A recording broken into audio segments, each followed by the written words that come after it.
Hi everyone. This week you'll start learning about array lists. Array list is a data structure different than an array.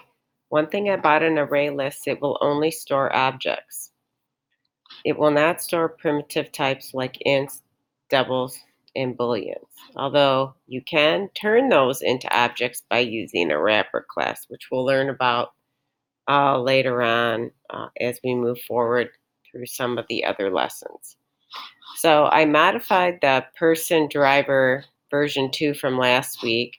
I kept the same 4 person objects, and this line of code is showing you how to instantiate an array list of person v2 objects.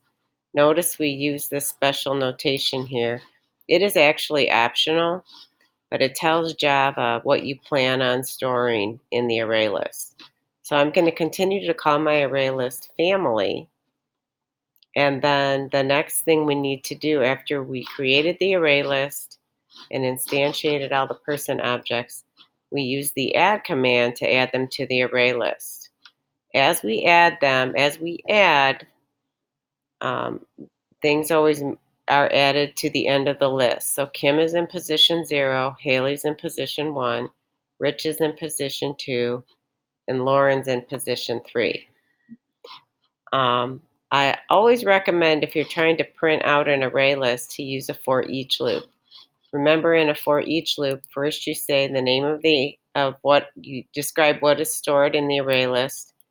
Then I is just referring to each element pulled out of the array list, the colon, and then the name of the array list. And all we're going to do is print out every element. Now, there's a few other extra methods in the array list that I wanted to mention. First of all is the size method. It serves just like the array.length. It tells you how many elements are in the array or in the array list. So this line of code, length of the array list family it'll report 4. Now, there's another add method that will let you specify which location you want to add an object to. So I created another object, Bailey, and this time I'm adding him to position 2 of the array list. So when it prints, it should print Kim, Haley, Bailey, Rich, and then Lauren. I also wanted to show how when you add, it adds to the end of the array list. So I created this last person object, Andrew, and I added him to the end of the array list, and I printed that out. Now remove is a little fussy. If I use a for loop and I write code to say if the index I is odd, it'll remove the element in the list. But the reason that's a bit problematic is because it also affects the size. As soon as I remove something, the size goes down.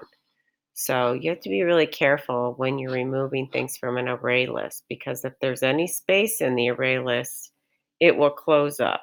But the nice thing about an array list is that it'll grow and shrink as needed. So I'm going to go ahead and run this code so you can see a little bit of what's going on. So here's my initial array list. I printed it out. Here's showing you the length command. Here I'm showing you the array list after I added Bailey at position 2. The next chunk is showing you how I added Andrew to the end of the list. And then finally is the last chunk of code that is showing you how we're removing when the index is 1. But as we do so, the array list is filling in that spot, moving everything to the left, and then the size element is changing. So this may not turn out quite like you expected. So there's your little introduction into array lists. Have a great week. Thanks. Bye.